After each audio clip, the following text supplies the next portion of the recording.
You're listening to CreepGeeks Podcast. Today's podcast is brought to you by Audible. Get a free audiobook download and 30-day free trial at audibletrial.com/CheapGeek.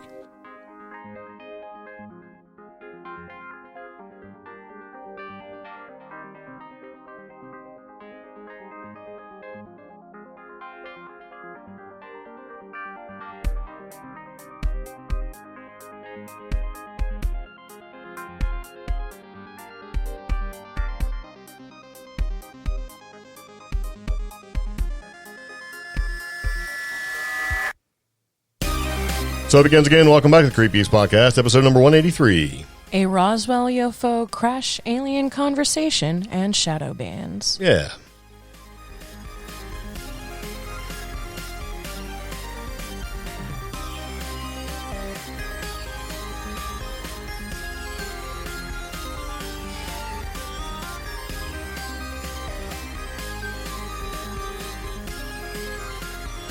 So welcome back to the CreepGeeks Podcast. If this is your very first time listening to us, we appreciate having you here. And if you are a repeat offender, as in you come back all the time, glad to see you. And if you are one of our Patreon supporters, Dave, Adam, James, Bobby, John, and John, thank you guys so much for supporting the show. Yeah. And just so you know, John and John, those are two separate Johns. Yeah. They probably don't even know each other, so don't get any ideas. Okay, so we got a lot of stuff to talk about with the podcast. There's a couple different ways you can get a hold of us, though. If you'd like to contact us and maybe give us a little idea what you want to talk about, share a story or something you find to be interesting, anything you find to be interesting, because we're going to make it a little bit more wide open, I think. Command decision. Have a phone number for you. That phone number is going to be 575-208-4025. Yes, and we also have a Facebook page where we share memes and funny stuff, typically science fiction, like weird, UFO, whatever type stuff. Yep. Our Facebook page is going to be CreepGeeks Podcast, and it also has a Facebook group. Yes. And we also have a website called CreepGeeks.com where you can find all of our old podcast episodes along with funny stuff that we share and a contact form where you could fill out a form if you want to contact us and maybe share a story or something you find to be interesting. Or feedback about the shows. Yeah. So a couple different things you can do. You can also support the podcast if you'd like. If you listen to the podcast and you want to go ahead and rate and review on your podcast player of choice, because we're on all of them, iHeartRadio, iTunes, whatever, Apple Podcasts, Google Play, Google Podcasts, anywhere you can find a podcast, you can find us. Yep.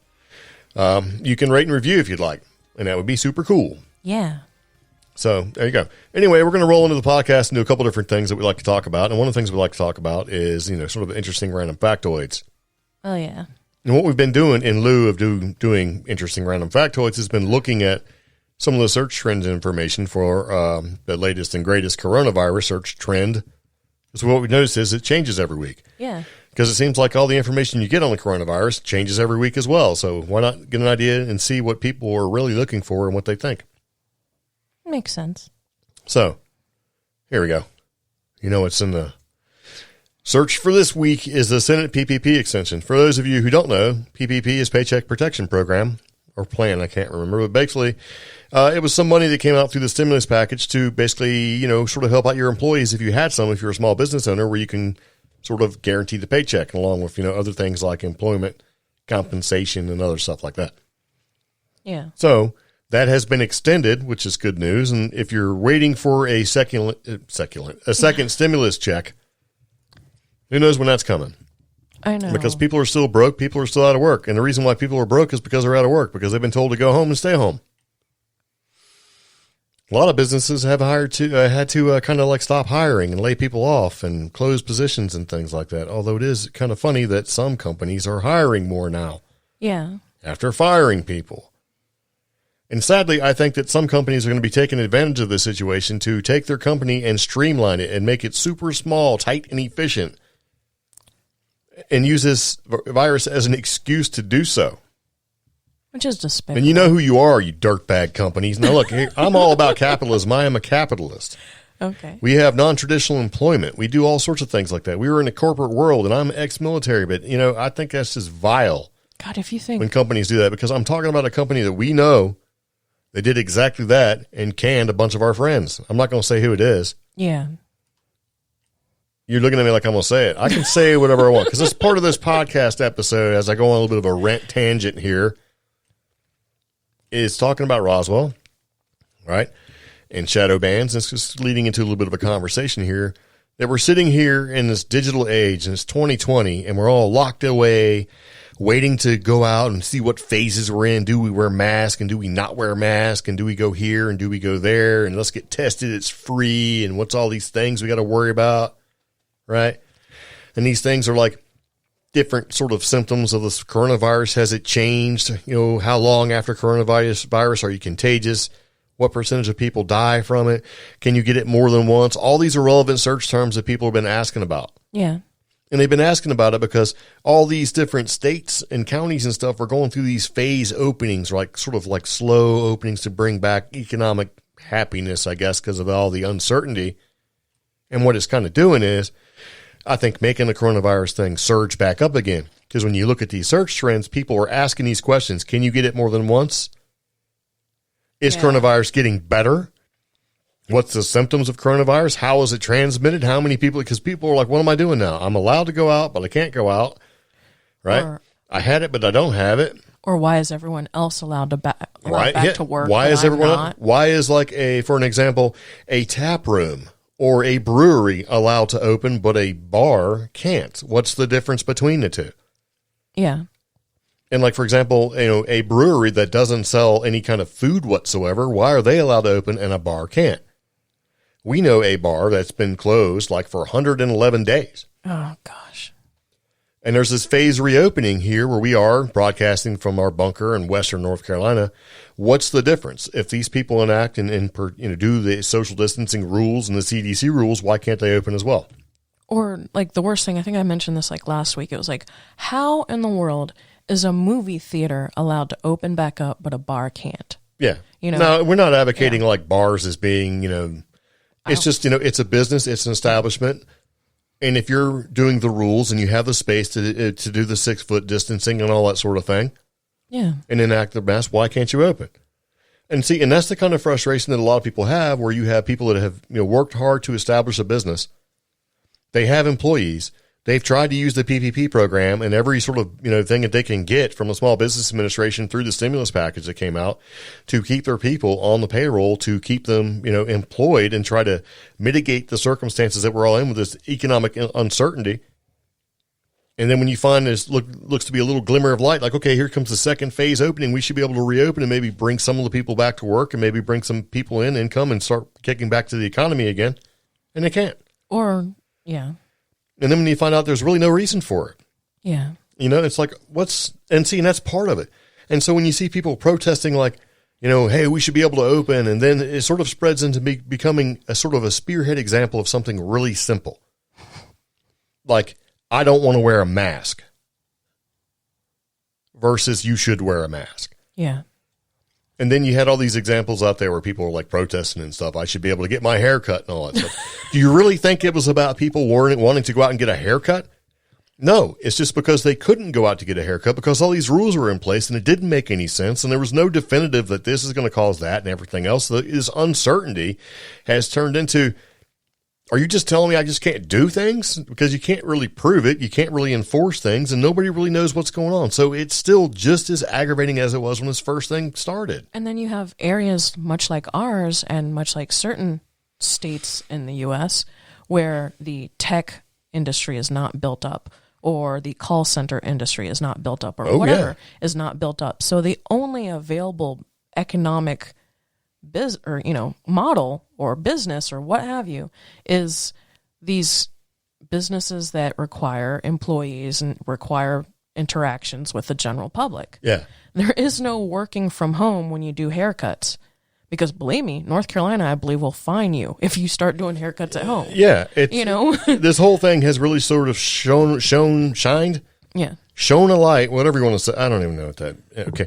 Has really put a spotlight on what can you do at home versus what can you not do at home, right? Mm-hmm. So, and they were, being able to work tech and do support and all your business activities that are technologically related, using your Zoom conference calls and maybe logging into the system and jumping on the network and all that stuff, that's great. Yeah.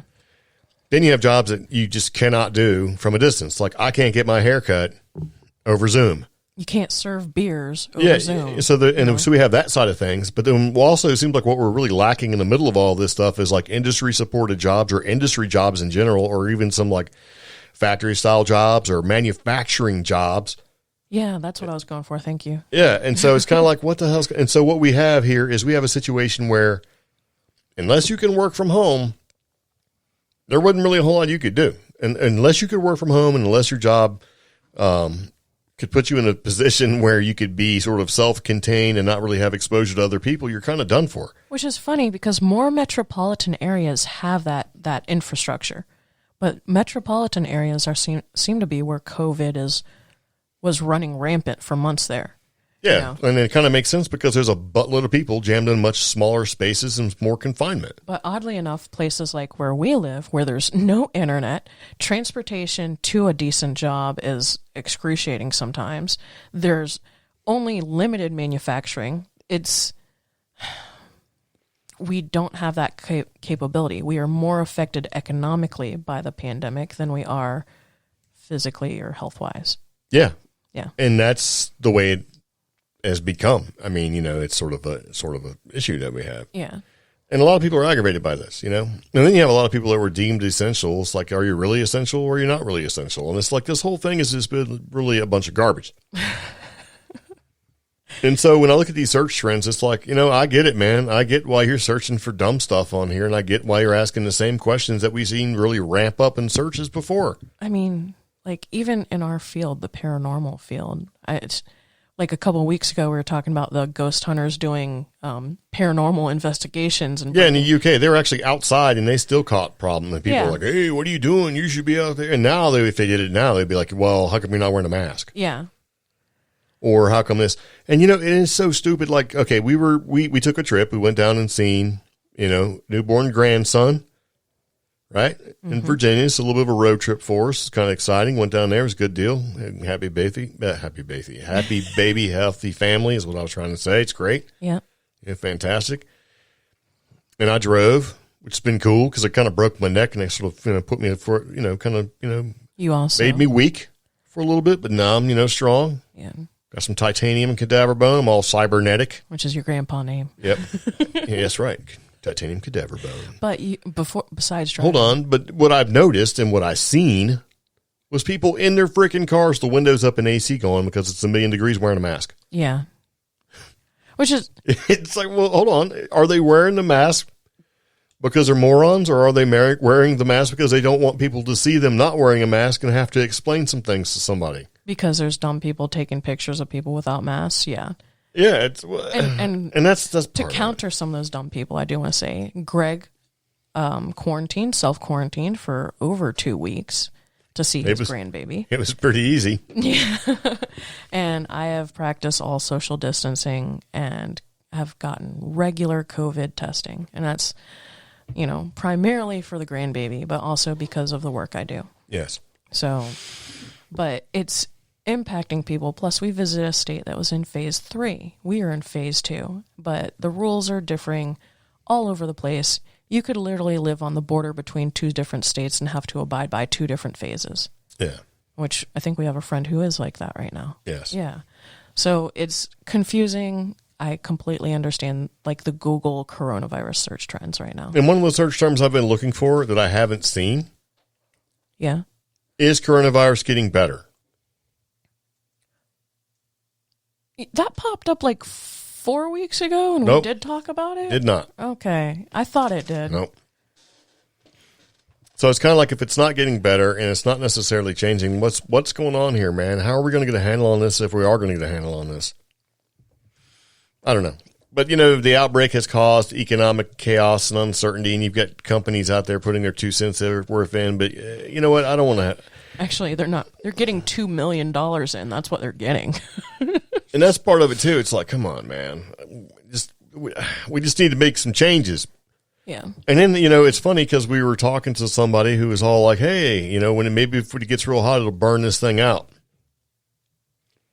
I hope so, because we were in Virginia and it was like 9,000 degrees with, 400,000% humidity. But even that person, who is one of the smartest people I know, said, we need more research. Yeah, nobody seems to know. Yeah. You know, it's an aggravating thing. It needs to go away because it's angering me. You know, I don't know. I mean, about the best thing to come out of coronavirus is TikTok. That's true. If you don't know what TikTok is, look it up. Google it, right? It's like Vines. If you don't know what Vines is, then I don't know what to tell you, man. Look that up too. Actually, I know what to. How did you find this podcast? Yeah. If you don't. If you found it on like a sticker on the side of something. Oh, and on our way back from our little trip, we did have a listener go cruising past us all super fast in the left-hand lane, throwing the heart symbols out the window. Yeah. Which is cool because you were driving, and at first I thought you had done something to anger said person because they were making gesticulations with their hands out the window. Well, what they were doing was making the heart symbol. You know, you take both your hands together, make a heart, and they were all super excited, so I waved to them. Yeah. And then they got back, pulled them, because she was hanging out the window all crazy. Wow. Because, you know, she's kind of hanging out the window, and at first I thought maybe we have a flat or something, you know, like something was dangerous, and then I thought, okay, well, yes, that was kind of nice. Yeah. All right, so anyway, moving back into the podcast, I'm done talking about coronavirus for now. It's a little aggravating. It should go away. You should get tested, though, if you have the opportunity, you think you're sick. If you don't know, wear a mask. Yeah. And, you know, if you're worried about wearing a mask or whatever, too bad, man. Just strap on a mask. Because here's the thing. Whether you think it's real or not, if you're wearing a mask and you get the cool kind that gives you a little bit of a pocket of space, you can fill it full of snacks and you can walk around like a horse chewing on an apple or something, eating snacks like on a bridle bag. Fill it full of gummy bears and just chew them at work. You can fill them full of goldfish and stuff. So if you're not allowed to eat at work at your desk, you can, you know, if you are one of the essential people that needs to be there, just fill it full of snacks and just gently chew, and nobody will be the wiser. Oh gosh. You want to know? You know you want to try it. You're going to do that. I'm going to catch you over here chewing pretzel sticks in your mask. Just store them for later. No. But I would not recommend doing Doritos or Cheetos because they leave like an orange dust ring around your face, and as soon as you whipped off that mask, you'd probably frighten people. Like, oh my god! I was thinking for some reason gum, and then like when you get sick of the gum, you spit it out. You get stuck to your mask, and if you got a Tom Selleck like Magnum PI mustache, it'll get hung up in that. Oh gosh. Or a beard. Ew. And people are like, dude, you got cheese in your beard, which is gross.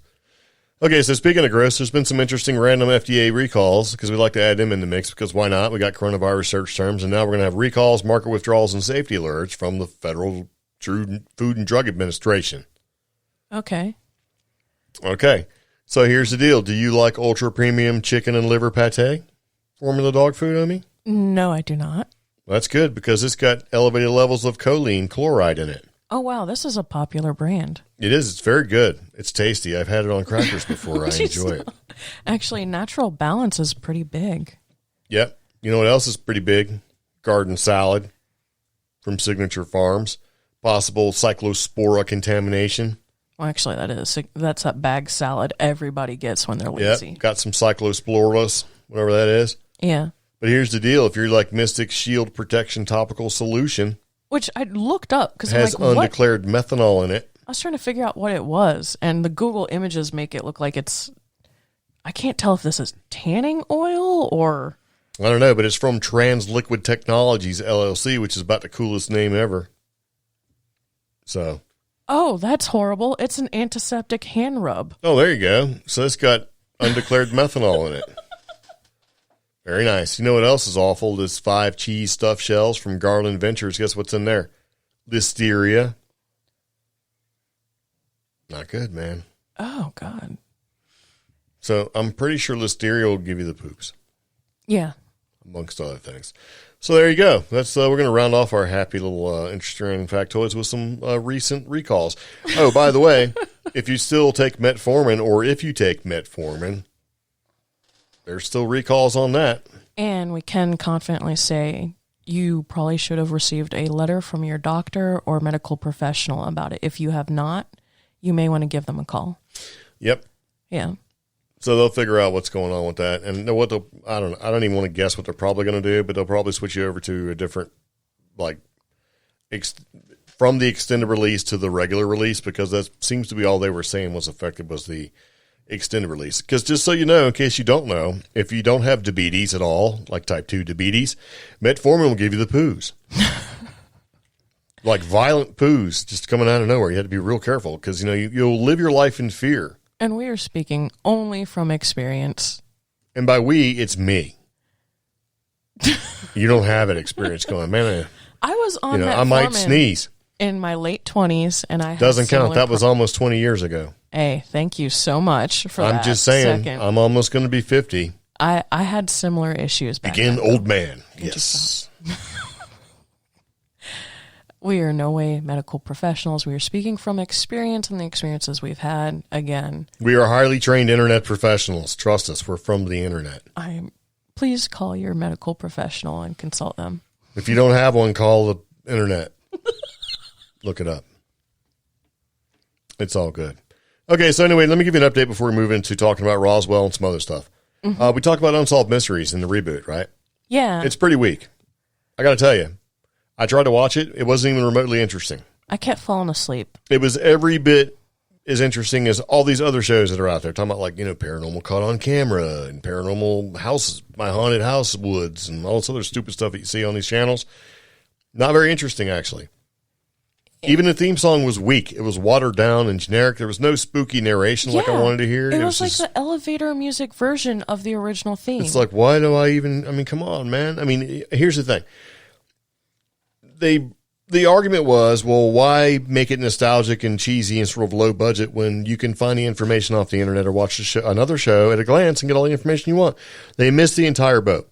It should have been just as nostalgic as it was before. Yeah. Trench coat, deep, dark narration, voice, the whole sort of thing, the little cheesy reenactments and all that stuff. All that should have happened. They should have took that sort of nostalgic, the ominous retro pauses. Feel to it, and just put it to work, because then it would have been like, yes, we're in on the joke. We get it. We totally understand. It didn't do it. Nope. Couldn't even make it through an episode. Yeah. Slightly disappointed in that. I kind of shut my eyes and woke up 3 episodes in. Yeah, at least In Search Of, when they brought that back with, what's his name? Oh, that was kind of cool. New Spock. Yeah. Because I can't remember his name off the top of my head. So, Kelvin Timeline Spock, or whatever the guy's name is. What's his name? Zachary Quinto. Yeah. That sort of had like an In Search Of, like, sort of vibe. It's kind of like he gave homage to Spock. But he also embraced it, though. That was a thing. And that's why it was relatively successful. I don't even know if it's still on, to be honest with you, but I like that better than this. I was like slightly sad. I'm like, this is pass. Not going to worry if I miss an episode. Yeah. Oh, it's still on there. Okay, good. I haven't seen it in a while, so I didn't know if it was around or not. So. Yeah. Probably watched it on the Netflix. I'm not sure. But if you like the original In Search Of series, you can search YouTube and find all the episodes. There's a playlist out there that has them all. And they are just as cheesy and slightly scary as whatever. And that's kind of what got me into being really interested in all this stuff. Oh, and we have a friend who was on an episode. Yes, we do. Yeah. Well, he was not on an episode. He was on an episode of Unsolved Mysteries. Yeah. The original. Yeah, I think it was the original, because you had Robert Stack, who narrated the first, 100 episodes or whatever it was. And then you had Dennis Farina did a bunch of them. So anyway, there's been a couple of different narrators, but they all have a distinctive voice. But yeah. So one of the things I want to talk about is Roswell. Yeah. Okay, so Roswell is a thing, and Roswell is, I guess, kind of the kickoff of all this UFO incident, the whole flap thing, the whole UFO movement, right? July 8th. Is it July 8th, 1947? Oh, so that's the thing. According to Wikipedia, sometime around July 7th or about 3 weeks before July something. So that's garbage. I'm going to say it's July 8th, which is what everybody else says. Yeah, so even that was in contention for a while there. So whatever. Yeah. So basically you have the Roswell incident, right? Crashed UFO, alien bodies strewn about, newspaper article, right? Collected evidence and stuff like that. Went out there, as a newspaper article, flying saucers. Yeah. Crash. Everybody's like, what? And then a retraction in the newspaper. And then, oh no, it was just a weather balloon. This whole sort of thing kicked off some conspiracy. Roswell technically didn't really exist. Honestly, there'd be less reason to go to Roswell at all or pay any attention to it whatsoever until all of a sudden, bam, this possible crash happened. And it put it on the map, man. Yeah. You can ask people about Roswell all over the globe and they'll know. say, hey, you ever heard of Roswell? And they'll say aliens or something like that. Right? Or Yeah. crash or, something having to do with like UFO, extraterrestrials, Air Force, all this stuff. So it gave it some notoriety for sure. And the town has embraced it. Yeah. They're making the money off of it, and why not? If you're going to be known for something like that, why not embrace it? Because it's a small, sleepy little town. They had a bunch of ranchers, and there's ranches out there and stuff like that. It's sort of a interesting New Mexico land. We're from New Mexico, where we went to Roswell a couple times. I shouldn't say from. We were there, about 4 years, but we went to Roswell a couple different times, and it has this sort of it's all like on the outskirts, man. So you're kind of out there in the boonies when it comes to New Mexico, which most of New Mexico is boonies anyway, really. But, kind of butt up against the mountains out there. It's a nice little place to be, super hot, temperature-wise. But, other than the crash, you really wouldn't have much reason to go there unless you live there, because there's a lot of places, there's little small desert towns in New Mexico that, you've never heard of, you never go there, right? Yeah. But in 1947, the United States and other companies were in the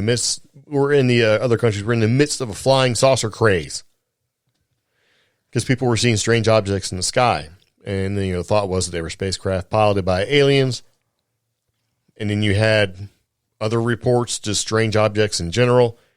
And there's a rancher named Mac Roswell who discovered some unusual debris near Roswell, New Mexico in June. That's what they're saying with this, right? Yeah. And the material included, tinfoil, rubber strips, and sticks. And this is according to Encyclopedia Britannica, which makes it funny. Because what you'll find is there's a bunch of discrepancies on all the websites that you look at and all the accounts that you see, because nobody really knows exactly 100% what's going on.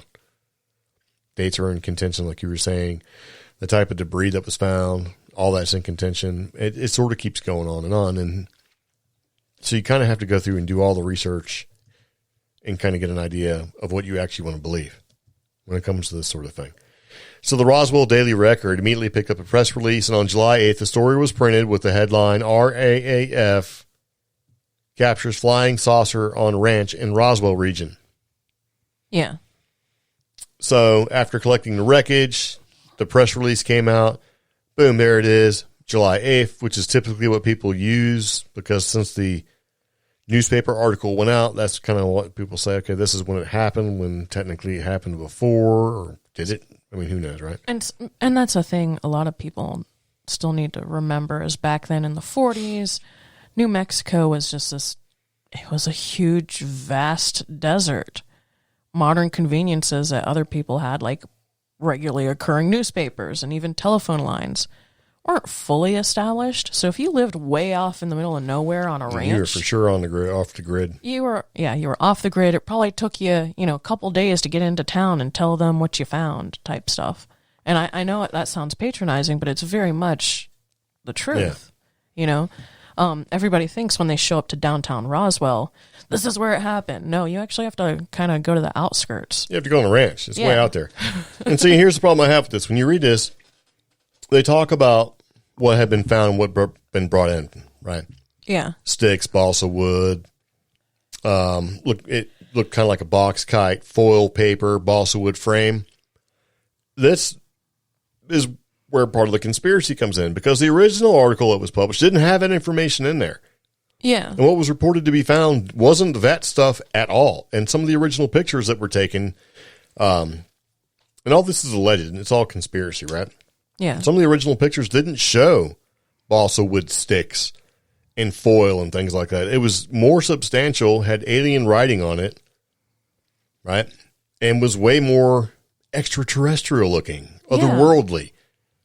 But it had been replaced with this sort of stuff because, that article went out and they had to go back out, and the government came out real quick and said, oh, it was just a weather balloon, and basically make him retake those pictures. Those pictures that were there originally were gone, and replaced with what looks like balsa wood sticks, box kite frame, that kind of thing. Yeah, I mean, and you got to think, even for today's media, coming out with a new article literally the next day, July 9th, 1947, with complete debunking or dismissal of what was originally produced, that's pretty fast.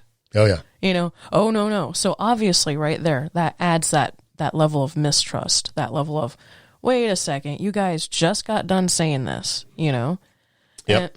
And even with the article that had an interview with Brazel, who didn't believe the debris he discovered was from a weather balloon. He just basically said the portion of the debris were puzzling, you know? Yeah. And there was lots of people that were involved in this sort of thing, right? Yeah, that's the thing. And you had, everything from the coroner was supposed to be involved somehow. There was local funeral home was supposed to be involved somehow. The army people showed up. I mean, there was like this town or parts of this town and people in the town of Roswell were involved in this sort of thing. And a lot of the stuff was supposed to have been whisked away to Wright-Patterson Air Force Base, which used to be called Wright Field, which is in Ohio. Yeah. Right? And then they talk about material for the weather balloon material was hastily substituted when they did it. Oh. So, and I believe even Eisenhower, after all this sort of Roswell flap and and these UFO sightings that happened from like 1947, and then multiple times throughout that year, I'm pretty sure he's one that fired up Project Blue Book. Oh. And made like a Majestic 12 sort of, I'm not, actually it was Truman. Anyway. Yeah. So it's kind of a big deal, right? And they say, okay, so we have all these documents and stuff like that, and it's all this conspiracy stuff, but the Majestic 12 documents through the secret operation that was happening, oh, wait, that's fake too. Everything's freaking fake. Alleged alien autopsy film that came out in 1995 talking about, so this is supposed to be original film that was found in 1947 when they did the autopsy on these aliens. Remember that? It's supposed to be this big thing. It was a big deal, man. Made TV and everything. Yeah, didn't Commander Riker do a big old episode about that? Later on, but guess what? It was fake too. Yeah. And then and that's stuff that you don't see, like the alleged vehicle pilots or the bodies that were strewn out in the wreck, and there's all sorts of crazy stuff. So everywhere you talk about this sort of thing, it's just everything that you would want in a UFO and a conspiracy is there. Multiple conspiracies concerning Roswell have been around forever to the point where I don't even care anymore. Really? Yeah. I mean, look, because I'm knocking over the microphone and stuff. The original story was cool. The different versions and stuff were cool. A lot of people just believe it's just straight up real and that, hey, alien bodies were found. We took the UFO technology, reverse engineered it, applied it to our modern technology. Yeah. I shouldn't say applied it to our modern technology. Applied it to our caveman technology to make us more modern, and there's been a technological leap of about 200 years from 1947 to 1967, just in advancements that we have. Yeah. But then you also have all these there's so many different aspects to it, like Project Mogul, and you're talking about like crash test dummies and charred bodies and all this other crazy stuff. One of the theories is that because of the nuclear bombs that were being tested and stuff like that, that it's like it was a radiation detection target that was actually not a weather balloon that was up there. Yeah. And then there's a horrible theory that, hey, the government was taking people from camps, the internment camps, because during World War II, if you were Japanese or of Asian descent, a lot of people were actually put in these internment camps because they were worried about spies and things like that. Even though these people are American citizens, we wouldn't do that today, but, horrible.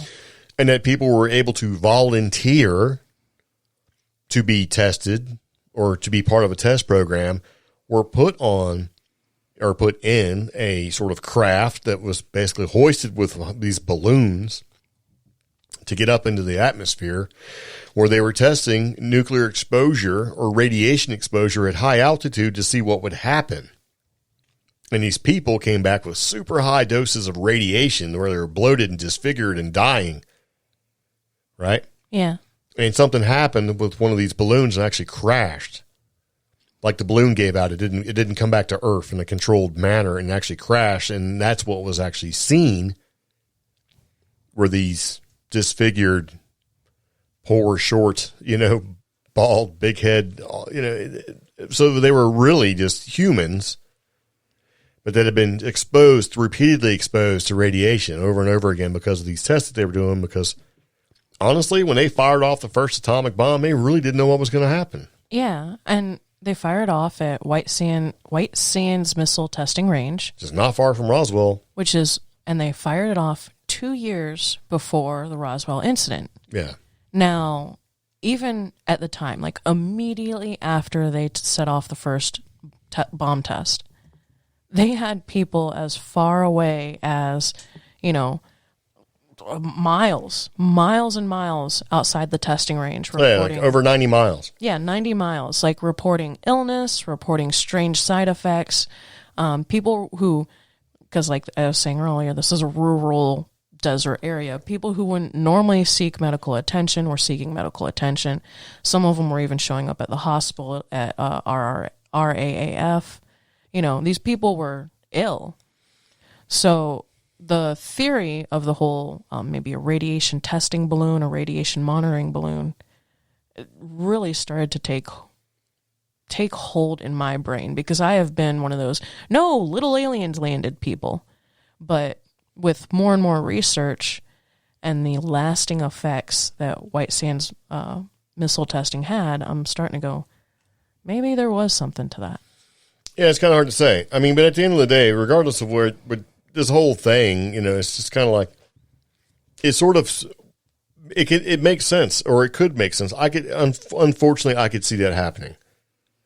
Where since they knew so little about the atomic bomb and all the testing that should have been done, like they didn't even know whether, okay, if we fire this off and blow up an atomic bomb, it may cause a chain reaction and burn up our atmosphere and we all die.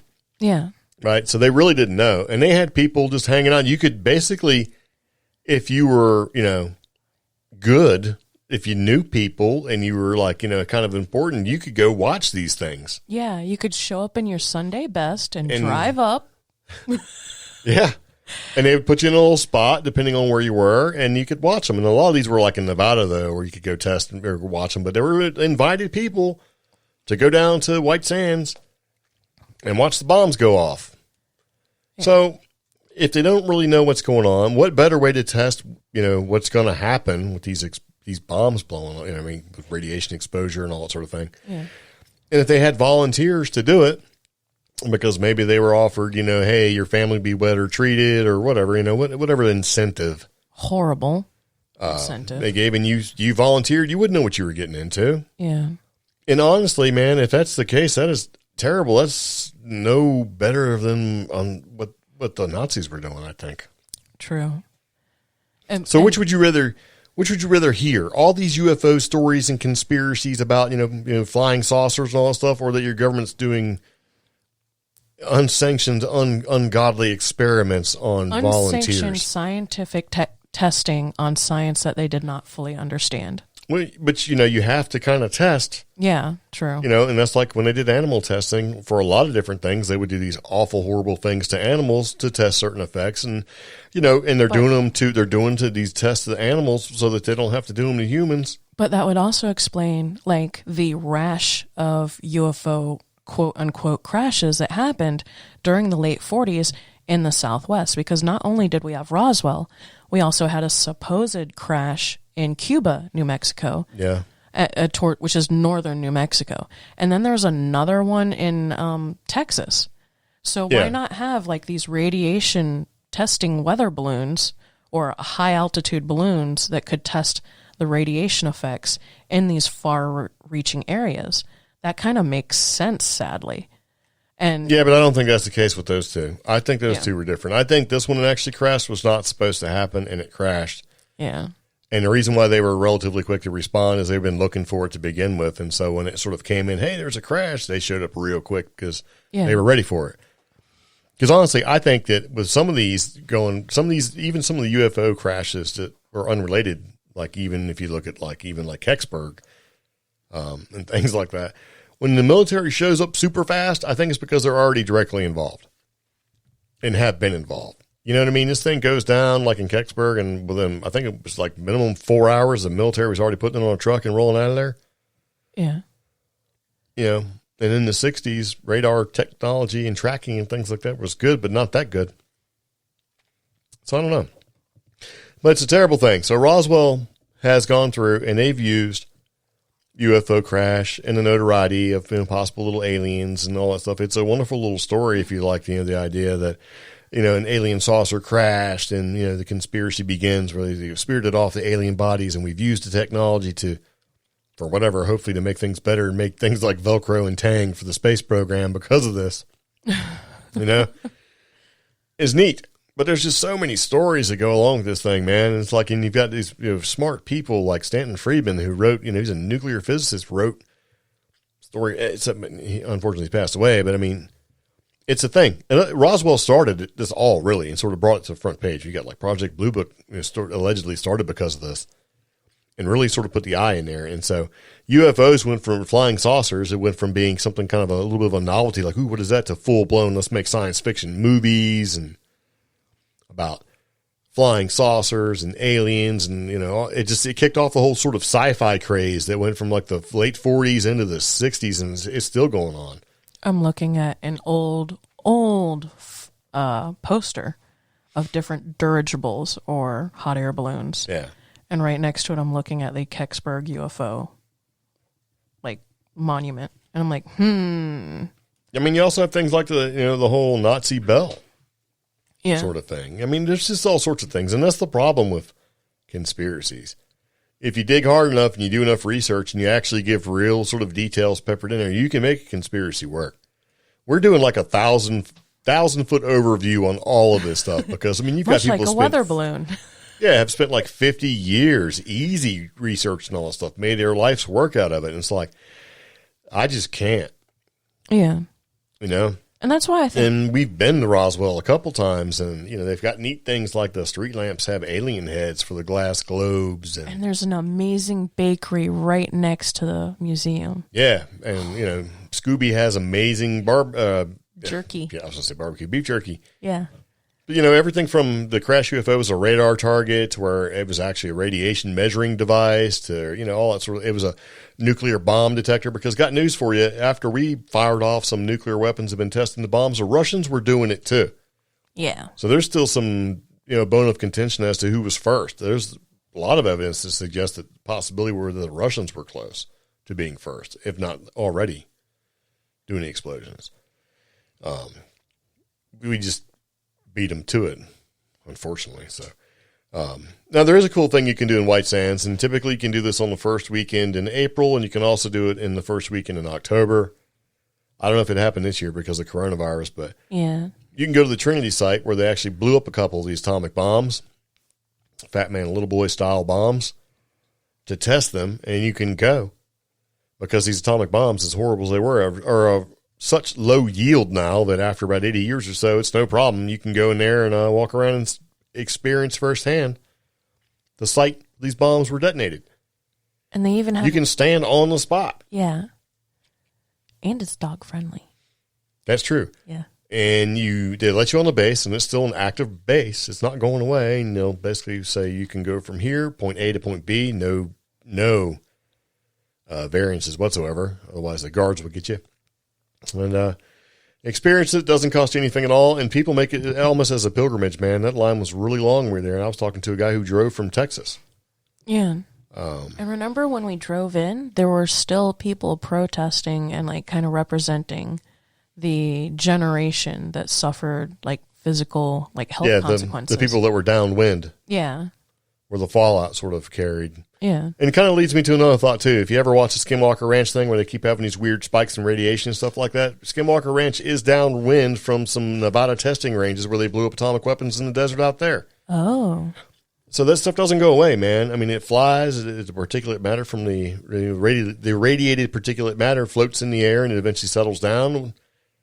And it looks like Skinwalker Ranch and the ridge and all that stuff out there is a good place for that stuff to sort of settle down. And when you go up there kicking around and digging up, you're kicking it back up again. And what? Magic spike. Yeah, but what if?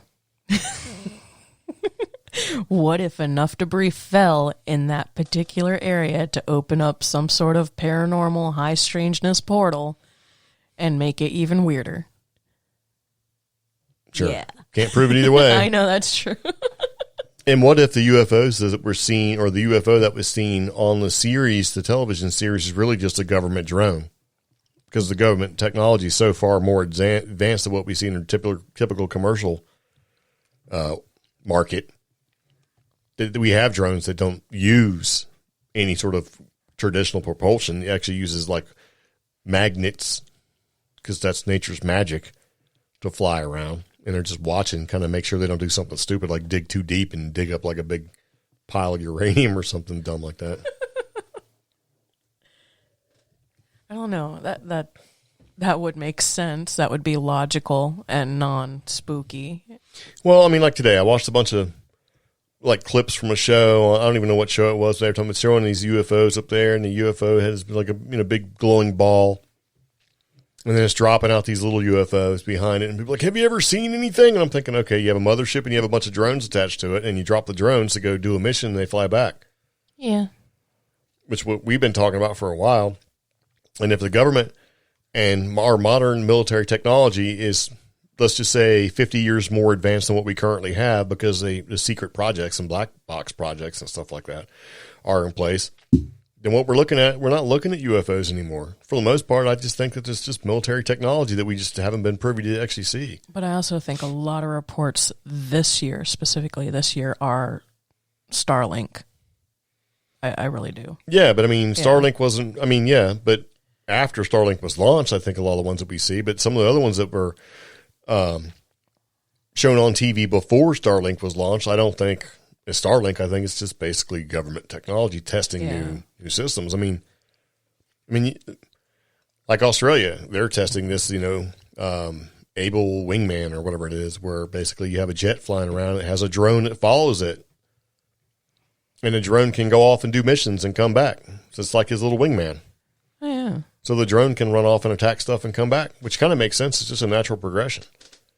Because eventually, really what people worry about the most or draws the most attention is if you put humans in situations that harms them, then you have that human element and people worry about it, and it causes problems. But if you fly a drone around, no human element as far as piloting that craft, and it crashes, it's not a big deal. Yeah. I mean, we've had presidents that had like many drone strikes, because since there wasn't really directly a human involved, it wasn't perceived the same. Even though a human's pulling the trigger, it wasn't perceived that way. So it was easier to have like lots of drone strikes happen because of that. It wasn't like a direct attack, or at least the perception wasn't that way. Yeah. Which, whether I'm virtually killed by a drone pilot somewhere else, or by a pilot flying over, I mean, either way, it's a thing. So I just think that a lot of the technology that we have in place now that we're not supposed to know about, but is being more seen, is military. And it's been military for a long time. I think if it's a triangle craft, it's military. Okay. Cigar shape, it's definitely military. You know what I mean? Okay. Weird things whipping around at super high velocity that's like flying around and making fun of jets. I think that's military technology too. I don't know. I'm still on the fence about that. I think it's magnetic propulsion. I think basically it's set up the way that it uses the propulsion as a push-pull type thing, and it just basically that's it. Boom.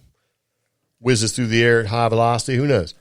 And maybe the Nazis really did come across the technology to make the flying bell thing work, and maybe they really are up at the Antarctic or Arctic. One of the two. I get them confused. I don't know about that. And they're in the center of the earth where Admiral Byrd flew over and seen this amazing like cities and stuff like that, and maybe the Nazis joined forces with those guys and the reptilians and all that stuff. That's okay. That's a bit far. I've seen the movies. Maybe they went to the moon. No. Because we know the moon's a satellite technically, and it rang like a bell when the thruster dropped. Anyway, so that's the thing about all this stuff. It all sort of started with Roswell. And so, I mean, it's just this. Roswell was the pebble in the pond, and all the ripples that came after are what we're dealing with now. Yeah. But I don't know. Yes, it is. And I think what we're dealing with now in 2020 is everybody wants to be a ripple. Yeah. Which going back to earlier in the podcast, what we were saying, like with the whole paranormal stuff and research. Yeah, and and the internet's an amazing thing, because you can research all day long and you become an internet professional for sure when it comes to all of this stuff. And that's why I don't want to go into it in great and agonizing detail. Yeah. And so I'm sure somebody listening is like, well, they're not serious about this stuff, so I'm not going to take it serious about this stuff. And it's like, hey, man, look, man, it is too far. It's just too much.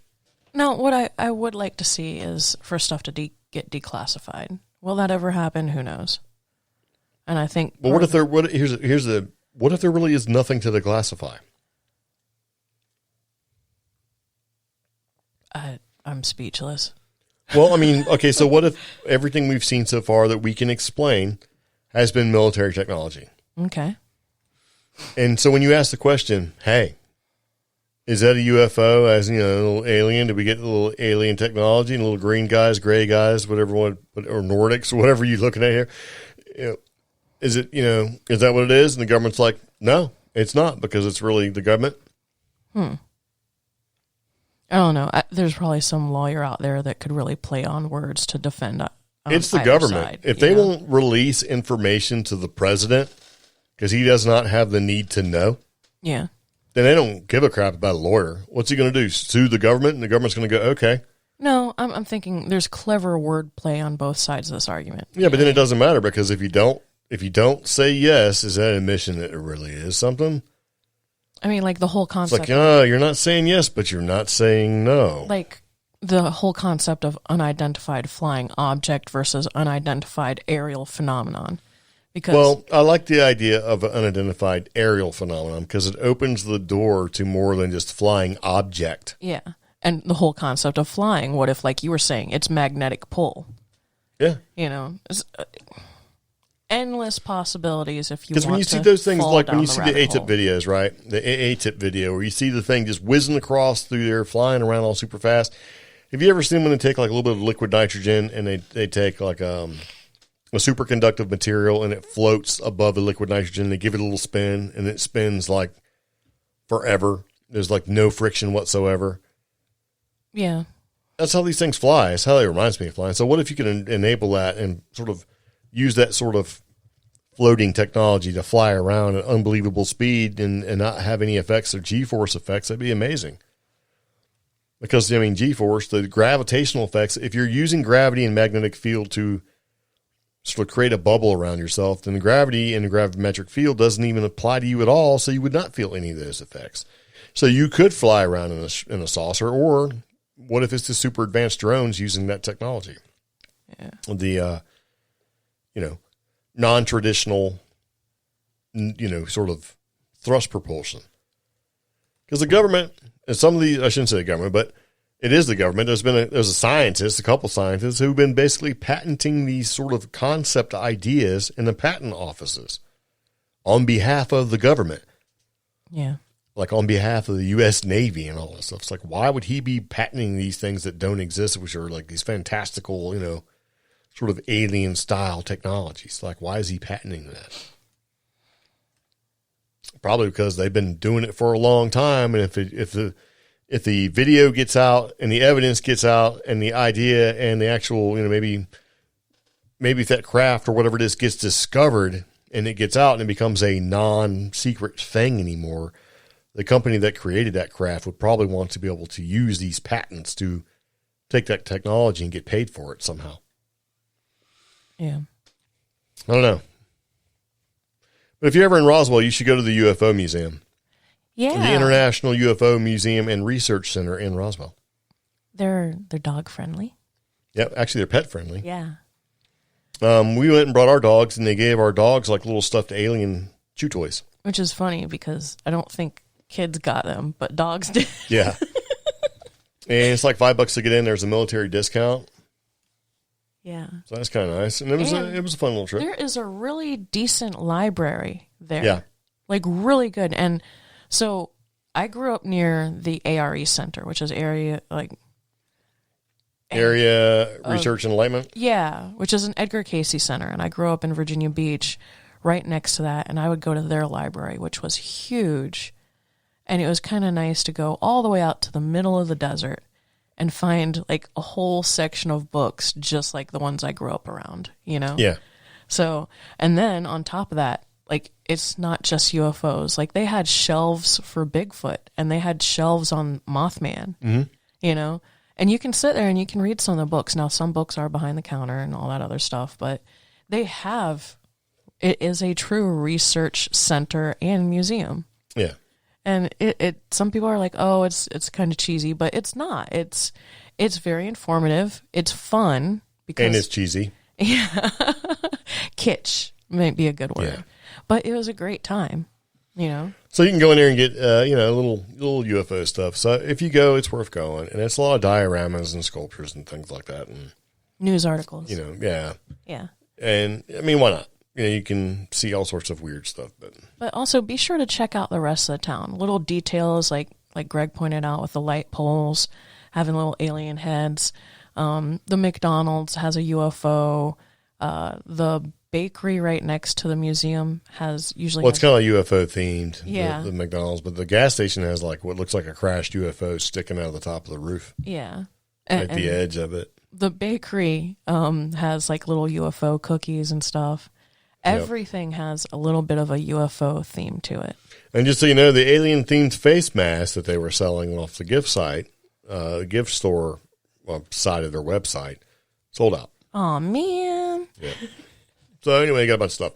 But the whole Roswell thing, and the entire point of talking about Roswell in general was not to actually go through and try to investigate anything about it, because I think it's such a, you could find anything you want and make any conclusion you want, really. But it is coming up on the anniversary if you want to go and look at the whole, like, well, let's just do July 8th because it's really hard to say exactly. Yeah. Because it depends where you read. I mean, there's all sorts of different views on the whole thing. And even if you look at, like, Encyclopedia Britannica or other websites, or even Roswell's, what did I say? Brick-canica. Yeah, Brick-canica, because, you know. Well, because these days an encyclopedia is a can of bricks or a brick can. I mean, you know, by the time, well, that was the thing, you know, by the time you bought a set of encyclopedias, because every house should have a set of encyclopedias, they were already out of date. Yeah. So it's kind of like, But yeah, I mean, Roswell, it's kind of one of those things where it's a story, man, and there's all sorts of crazy stuff going on with it, and you've got, you know, all sorts of theories and hoaxes and facts involving it, and it's like, I just don't want it anymore, necessarily. You know what I mean? Yeah. Because if you really start to look at it and really kind of break it down, is it really UFOs and aliens, or was it atomic testing? Because that's what was going on at the time. And is it like a shady secret that the government was actually doing that sort of thing? And wouldn't that be a shameful thing if it really was? And even that's kind of a theory. I mean, who knows, right? And I think that actually came, if I remember reading about that might have been brought out by Nick Redfern, I think. I think you're right. Because I think we talked about a similar subject earlier this year. But he wasn't the first one to talk about that necessarily, and he certainly won't be the last to kind of bring that up, because they were doing atomic testing. And it was kind of one of those things where people were able to take family members. Here's one of the terrible things about it. You could basically take your family member, your special needs family member, and you'd sign them over to the government, and they would take good care of them. That's awful. I know, if it's real. I mean, what if it's real, though? Yeah, but I don't know. Yeah. But sadly, that kind of makes almost more sense than UFOs crashing, because why would a UFO whizzing around, flew a billion miles away, why would it fly, why would it crash? What happened to it? The theory is that we had these big giant radar dishes and stuff that were firing off like super strong radar waves because we didn't really know any better. Yeah. And it caused them problems and they crashed. Which kind of goes back to, like, you know, not knowing the powers that you're dealing with. You know, because microwave transmission, I mean, the same sort of microwaves that come out of a radar dish are kind of the same kind of microwaves that come out of a microwave oven. Yeah. Did you know that? That's why they used to call them radar ranges back in the day. Yeah, and that's why they made jokes when we took the tour of the VLA about microwaves. Yeah. Yeah, like somebody made a joke about, is there a microwave in the break room? And she didn't think that was funny. She didn't care. Yeah, she also didn't like any of the Jodie Foster jokes, but but apparently the old school microwaves at the time used to mess up the equipment. It still does. They were saying basically it's kind of a dead zone. When you get in there, your phones don't work. Yeah. Because, you know, your cellular transmissions can affect, you know, the information they're trying to receive from space. Oh, yeah. Because, you know, you figure it has to travel a long way. And we're not talking about those repeated, you know, microwave bursts that happen like every 258 days or whatever it was. But, yeah, something like that. Yep. Okay, I think we're going to do at this point is take a second. We're going to play a quick commercial, and we'll be right back. So you've been listening to the CreepGeeks Podcast. We've been talking about, you know, Roswell and some other stuff for a little while now. So stick around. Yep. Yeah, it's all good. Well, here you go. Audible is audio entertainment that entertains, educates, and inspires. For you, the listeners of the CreepGeeks Podcast, Audible is offering a free audiobook download with a 30-day free trial to give you the opportunity to check out their service. To download your free audiobook today, go to audibletrial.com/CheapGeek. Again, that's audibletrial.com/CheapGeek for your free audiobook. Enjoy this with your free trial. 30 days of membership free, plus 2 free audiobooks that are yours forever. 1 credit a month after trial, good for any book regardless of price. Exclusive member savings. Get 30% off additional audiobooks. Easy exchanges. Don't love a book? Swap it for free anytime, seriously. Again, that's audibletrial.com/CheapGeek for your free audiobook today. Hello? Yes. Okay, so Stanton Friedman wrote a book called Crash at Corona. No, he didn't. Why are you laughing? Crashed in Corona? No, you didn't let me finish, and here's where the entire 4 people still listening to this podcast are going to think that you're being silly. Crash at Corona, the U.S. military retrieval and cover-up of the UFO crash. It's available on Amazon, and it's a book written by nuclear physicist Stanton Friedman. I'll give you a chance to go ahead and click on that link, Naomi. Okay. And it won't load. Special edition, May 2nd, 2004. This book was by Don Berlinger and Stanton Friedman. Oh. It's a real legitimate book. If you want to buy the paperback version, it's $87.25 off of Amazon. The hardcover is $31 off Amazon, and a reprint paperback is $16 off Amazon. 87. Wow. Because when you run across books like this on Amazon, right, these are considered books to be, almost reference material for the subject at hand. In this case, Crash at Corona, the U.S. military retrieval and cover-up of UFO. Yeah. Because Stanton Friedman is the original civilian investigator of the so-called Roswell incident, and he's delved into the controversy trying to find the truth. Okay. And these guys went through the once classified documents, interviewed military and civilian witnesses, pieced together evidence, and considered alternative theories, and concluded that a UFO crashed near Corona, and the government knew about it and covered it up. See? Yeah. So, I don't know. Is that the case or not? Who knows? But he argues pretty hard for it. Yeah. I'm trying to look up more about Corona in the limited time that this podcast is going to keep going. But it's one of the books, and it's a credible book. That's the thing. Nuclear physicist, is not somebody who's just, like a random dude. It wouldn't be like me talking about stuff, right? Yeah. Or like, this is Stanton Friedman, man, and this is one of the things that's like, he's written lots of books, and he's written like Top Secret, Magic. He's been on Larry King, Unsolved Mysteries, Nightline, all that stuff. UFOs are real and flying saucers. So he's done his due diligence, and he's made a living doing it. And unfortunately, he's passed away. So, but he's credible. He's a credible dude, and some people argue he's not. Kind of goes back and forth, right? You got lovers, you got haters when it comes to all this sort of thing. Yeah. But it just kind of goes back to, is this thing real or not, man? I don't know. But if you're looking for somewhere to do some research and maybe use that as a reference, that book is supposed to be the definitive study of the Roswell incident, and it may be a good place to start. So there's that.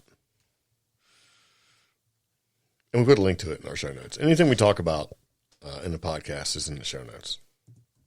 Yeah. I was trying to find Corona, New Mexico on a map. Well. Yeah, it's not working out for me. Yep. So. And seeing that's part of it. Like, why is he calling it Corona? What's the whole, is there more to this? I'm sure there is. It's just kind of the thing. This is a rabbit hole you can go in, and you can spend 30, 40, 50 years in there and not know. Huh. Yep. Neat, huh? Oh, wow. Okay, Corona is near. Okay, it'll come to you because we went right through there. Yeah, we did. Actually, there's like little photos, and we drove right through here. Sure did. Yeah. Anyway, I thought I'd bring that up. But yeah, that's a good place to go. We have a link to it, so if you want to look. I was hoping to be on Kindle or Audible, to maybe do an audiobook version, but so far it looks like it's not. But let's talk about shadow bans real quick. Yeah. Okay, so shadow bans are basically what happens when you do something for social media or in the social media realm where no matter what you do and no matter what rules you play by, as far as the correct rules, the right rules, the rules that you play by in accordance with all the rules everybody else plays by, and you still get no traction, you get no play, you get no views, you get no listens, you get no interaction from the peoples that you want to get interaction from. Let me give you an example. Say you have a website and a podcast about wrapping Christmas presents.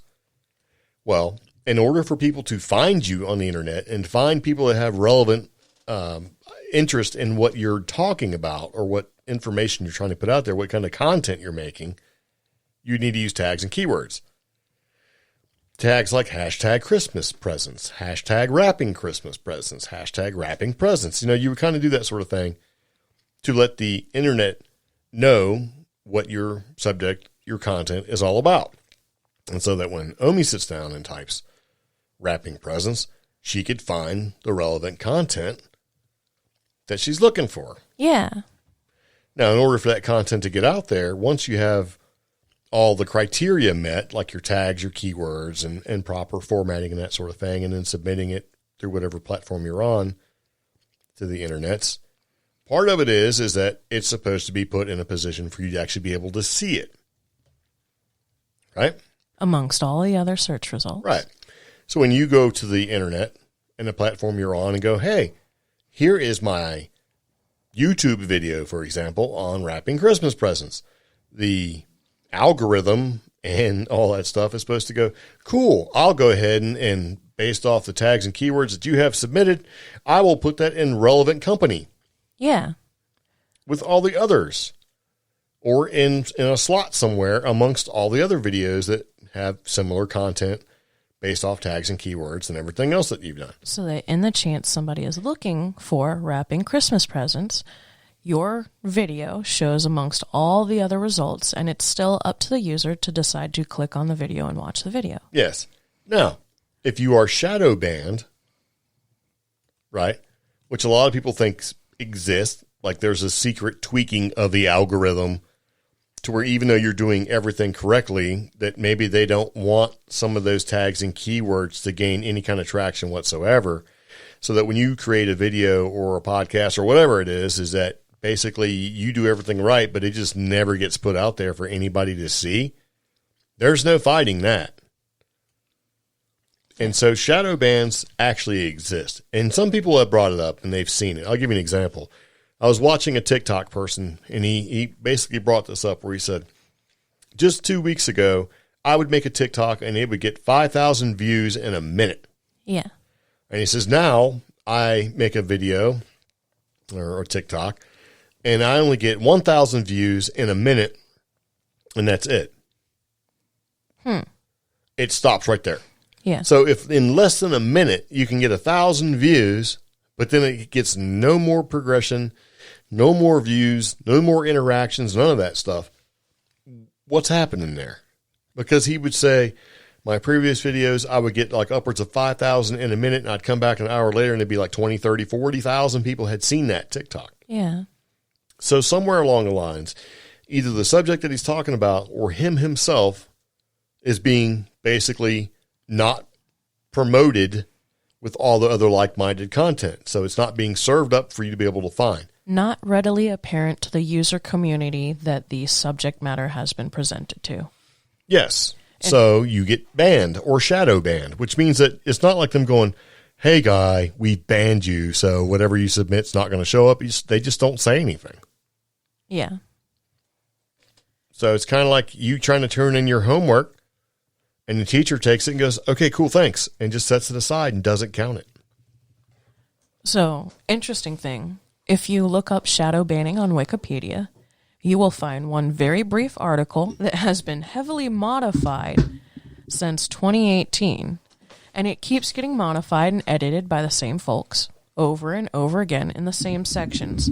Yes. To the point where certain sections, like this section about Instagram in 2017, It says, when certain posts have been seen to be unavailable to people who blank, clarify requested.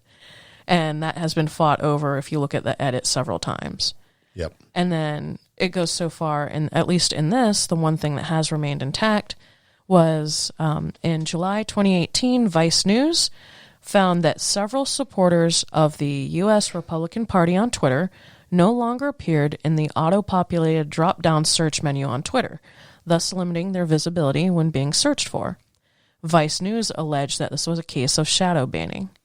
After the story, some people accused Twitter of enacting a shadow ban on these types of accounts, a claim which Twitter fully disputed, despite Vice covering people who had some ideals relating to the Republican Party, but weren't overtly political, also being affected by this supposed shadow ban. Yes.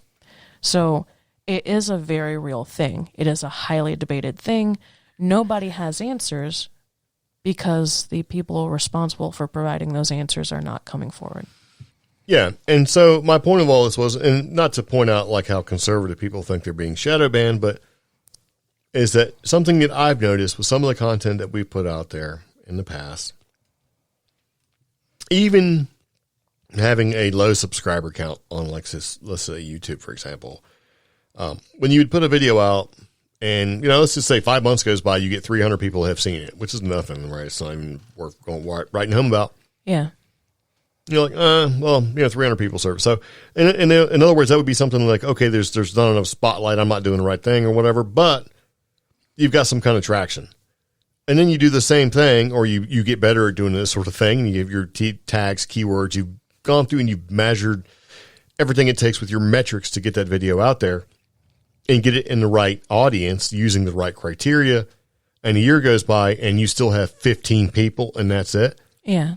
That means that either you're, and this is for like not just one video, but like 30 of them, right? Either you're the problem, or the content is the problem, or the subject matter is the problem, or a combination of all of that, at which point the social media platform that you're on, in this case would be YouTube, is not promoting anything that you do. Yeah. And not even. And so how do you change that? They're going so far as to just not even rank you or make you less visible. They're just not even doing it. So It's like you submitted a video and go, okay, cool. Yeah. So at that point, nobody will ever find you. It's basically like they have to be looking for you specifically. I know. And like a good example, I think we pointed this out months ago. I showed you how I posted the video of the weird howls in our area. Right. And it stuck at, I want to say, 15 views, but it had 30 comments at one point. Yeah. From different unique visitors. Yeah. So how can something be stuck at something like 15? Yeah, or how do you only get 15 views when you've got twice the interaction in the comments by different people? Yeah. That means that different people had to see it. And that's just on the YouTube platform. And then you go onto Facebook where the video was shared, and it's got even more comments from unique and different viewers of the video. Yeah. So that would be a great example of shadow banning. And it makes you wonder what is going on. Is this across the board? We noticed months ago certain entities were dealing with similar problems. And is it the subject matter, or is it us? Yeah, I think it's basically the subject matter. And we also had that shutdown that we had back when you broke your neck. Yeah. Yeah, within... Well, hold on a second. You're going down a path that I'm not going down. Yeah. All I'm trying to say is that I think that the subject of paranormal and 4TN subjects, just in general, along with mysteries and conspiracies and all that stuff, is been lumped into a false news / fake news / unverifiable sort of area of the algorithm for all these social media platforms. Yeah. And you're seeing the interaction fall off to where it's almost non-existent. So at the end of the day, they're like, since you're putting out information that can't really be proven, so it's technically not fake news or false news, but it may almost be fringing on going against our community standards. Yeah. We're just not going to promote it at all. And because I've seen the difference where you have really popular people in this field who, would have like 10, 15,000 views as soon as they put up a video or a podcast or whatever, have nothing at all. Like, this person's been in the field for 30 years and they're invited speakers to every conference they go to and people want to go see them and stuff. And it's like, now they get nothing, man. And it's like, and they even have like a marketing assistant, a whole company promoting them, putting them out on tour. And I'm not going to say them, Mountain Monster guys were like fire, man, at these conventions and stuff. Everybody wanted to see them, paying $20 to get their picture taken and stuff. But you get on the internet and they don't have any play.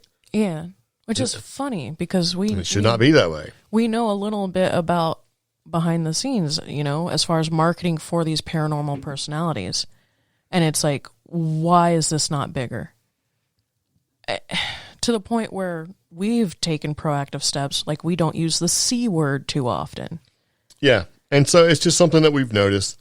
And I don't know, maybe some of you guys have noticed it too. Yeah. But I tell you what, if you want to see how it works, put out like a controversial podcast where you talk about like all the hot button topics, but pick the other side of it. Oh. The not popular side, and see how quick you'll violate community standards or community terms of service or whatever without even having said anything wrong or disprovable or anything like that, and see how quick you don't get any traction whatsoever. Put a video out and find out that you get like 5 views, and that's it. And then you look at the watch time, and the watch time is through the roof. It's like, hold on a second. God, now I've got anxiety about this podcast episode. Well, I don't, because I don't care. I'm going to keep doing what we do because honestly, we're an hour and 16 minutes in, and the algorithm doesn't look that long. Are we sure? I am, because I was YouTube certified. So if you're listening to this on YouTube, this is what happens. Okay. So it's just kind of a thing. So shadow banning is something that really happens.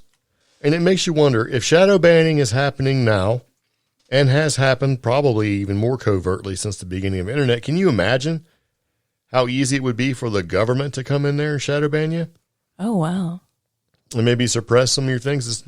They probably don't need a man in black to come beating on your door. They just turn off your stuff. Nobody can see you. If you're even actively content posting or creating as it is. But there's entire countries that have their government already does shadow banning. Oh, yeah. And restricting access to information and things like that. Absolutely. And they just say, we're sorry, Google, you're not allowed. And let me rephrase that. Not just restricting access to information.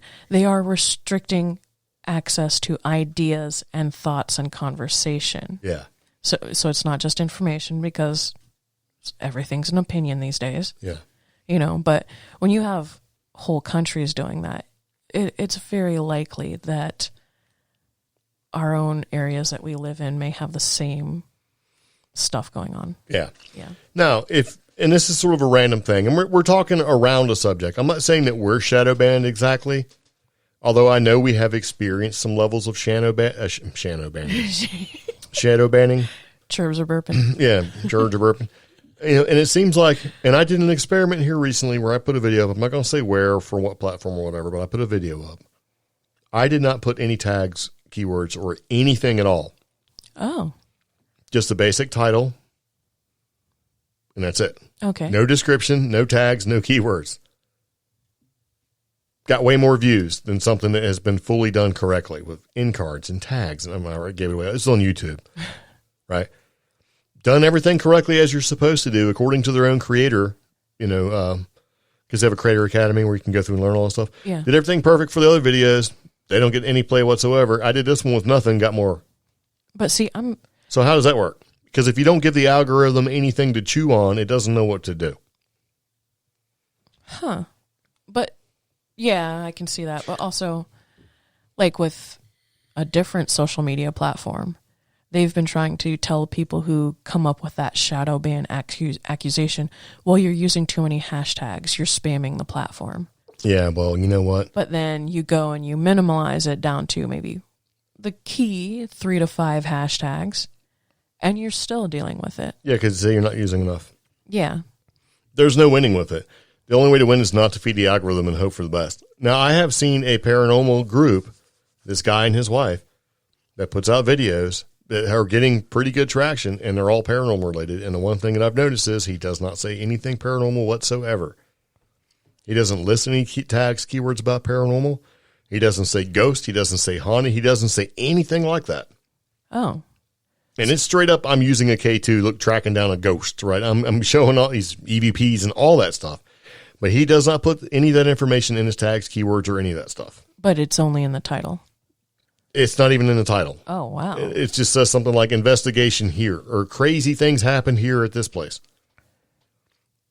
And he gets thousands of views like you should be getting, like you would be getting 3-4 years ago. So we have to start saying CreepGeeks Podcast, crazy podcast episode. No. Oh, okay. But that's the point I'm trying to make. Yeah. It's like, what's going on, man? There's been this sort of shift with like the paranormal stuff. And it's almost like, you know, and if you like this kind of thing and you don't mind talking about it, it doesn't bother you at all. So why would this be put in the same category as like conspiracy theorists and stuff like that? They are getting banned for fake news and not being able to be proven and all this other crazy stuff. So it's a form of censorship. Yeah. I think. And I just don't like it. So I thought I would talk about shadow bans just in case you were wondering. Like maybe you had somebody you listened to who maybe wasn't slightly controversial to you, but were may considered controversial somewhere else and they're no longer there anymore, or you can't find them and you have subscribed amongst all their platforms and you're not seeing anything new from them. And then later on you pop by and you find out they got like 15 new videos. You're like, man, how come I didn't see that? Actually, we Because have. it's not being pushed to you. And the reason why it's not being pushed to you is we have no idea because they're somebody, we're doing what we're supposed to do. And a good example is that we have a mutual friend and he has two other friends. One runs a podcast, one runs a YouTube. Same situation. Yeah. Yeah. One is, I'll say it, specializes in cryptids and did weekly podcast episodes and videos and got just shadow banned on multiple platforms. So, and you're deliberately looking for this person because you have a mutual friend with them and you're interested in the subject matter and you can't find anything on them. Yeah. It's just kind of crazy, man. It makes you wonder what's going on. Yeah. So I don't know. Maybe that'll change in the future. Maybe not. Oh, I forgot to bring it up. Speaking of not being able to find people, talking to the sister-in-law, and she said she talked to someone in our area who sees our van, the Albino Rhino, pass by all the time. So he tried to look us up on the internets because he keeps seeing the sign, and he cannot find anything on us. Interesting. I wonder if something going on like shadow banning. Which is weird because only a few months ago, that same person, his kids talked to you and you gave them business cards and you gave them little Bigfoot stickers and they found you. Oh, yeah. Yeah. But now he tries to look us up on his phone and sometimes his computer and he can't find nothing. Yeah. Makes you wonder. Yeah. And so the roundabout point to this whole thing is I really don't have a point other than things seem to be a little weird right now. Yeah. And if shadow banning is a thing, it's entirely possible that, you know, the people that you like and support and want to support because maybe they have some interesting things that you find to be interesting, you may not be able to find. And you're not being given the choice as to whether you want to see it, hear it, or experience it, or whatever it is. You're not given that choice anymore. No. So I don't know. So if you liked somebody before in the past and they're gone now, they may not be gone. You may not just be seeing them. So just, you know, and just keep that in mind. So if you run across weird stuff on Facebook that you don't like, you should say something about it. At the same time, if you see content that you do like and it disappears, you can also contact someone like Facebook and say, why am I not seeing this content? Huh. You know, I don't know. It's a weird thing. I don't know how to necessarily combat it. I don't know. So, and I would hate to see that the only way to try to get some kind of traction with the whole thing is to deliberately take the interesting tags and keywords and subject matter that you want to talk about out and take it out to where it has to become some kind of like, you know, attention grabbing sort of misleading post to get you in there, which is what people are doing now. If the internet is getting shady with this kind of thing, it's not from the content creators. It's from the people that actually allow you to put the content up. And for someone like, say, for example, YouTube, and you're a monetized content creator, as in you make content, YouTube serves it up to the internet. And if you make any money at all off of advertisements and things like that, at that point, you're entered into an agreement with YouTube. So it's not like you're just at their whim. It goes both ways. They need to do their due diligence as well. But I just think it's a weird sort of shady time with all of this stuff. So, and it makes me wonder, exactly how forthcoming and what we actually see as to what's real and what's relevant anymore. But it also speaks to the future of the paranormal community in general. If there's going to be one at all. And I mean, sadly, I can even build a strong argument for everything we've talked about with like the handmade community or the small business community, because small businesses are facing the same thing. I know a woman who runs a small business here, like doing tie-dye and hippie stuff, and she's been having shadow ban type situations. Yeah, it's kind of a thing. It's like, are we only being fed what either pays the most by advertisers, or is it simply what is assumed to be popular in whatever region or geofencing that you live in? I don't know. Yeah. I don't know. It's kind of a strange thing. So we just thought we'd kind of put it out there and say, hey, but hey, if you guys have noticed anything if you stuck around the podcast long enough, if you've noticed anything like that, let us know. I'm just kind of curious. I don't really know what can be done about it, because I don't think really anything can be done about it. But I just think it's kind of strange how things are being sort of controlled. So if they're controlling content from content creators and not serving the content for you to be able to ingest, I would imagine that the news and news media can kind of do whatever they want. It seems like they have been, to try to fit narratives. Who knows? I don't know. Or maybe we're just doing it all wrong. I don't think so, though, because we've kind of been doing this for a minute. But we have seen it. I've seen it where people have been exceedingly popular and putting out, outstanding content and working very hard and doing a way better job than we are. Have like 3 views. You know what I mean? Like a syndicated radio host that has like millions of people listening to him, puts a video out on YouTube and gets 3 views.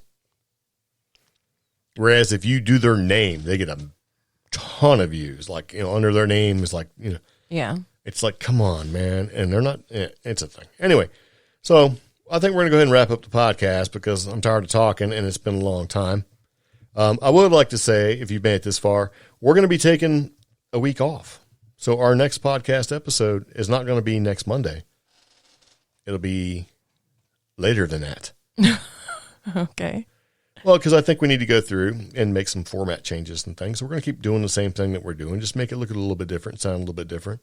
All right. Change it up a little bit because we're coming up on, this is episode number 183. We're in our season 4. Come season 5, which will start at episode number 185, we're going to do things a little different. So I've just basically set a deadline for myself. Fantastic. Yep. So season 5 will start at episode number 185. See how we did that there? Yeah. Yeah. Because it took me a while to figure out that we could do that. Like, oh, you know what? So anyway, so we're going to do that. We're going to roll up out of here. All so, right. Yeah, there you go. Take that. Yeah. This is where you talk about, Oh. hey, everybody.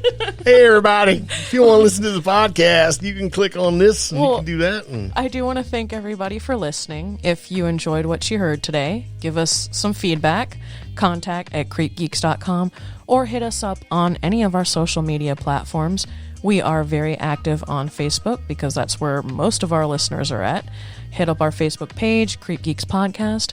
Join the group, CreepGeeks Facebook group. It's pretty active. It's mostly fun because we are lighthearted people, but join. It's a great interaction.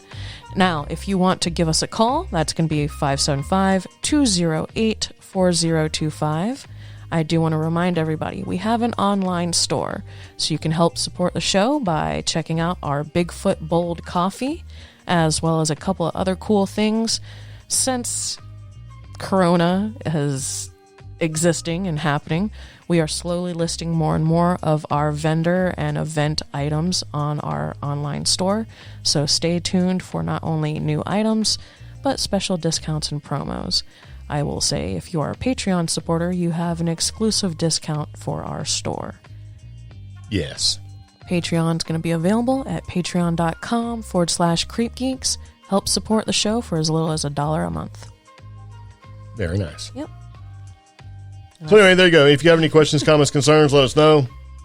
And by the way, it looks like so far as of this date, if you are interested in going to see a conference in Tennessee, as in the Smoky Mountain Bigfoot Conference, it's going down. I think it's happening, July 25th?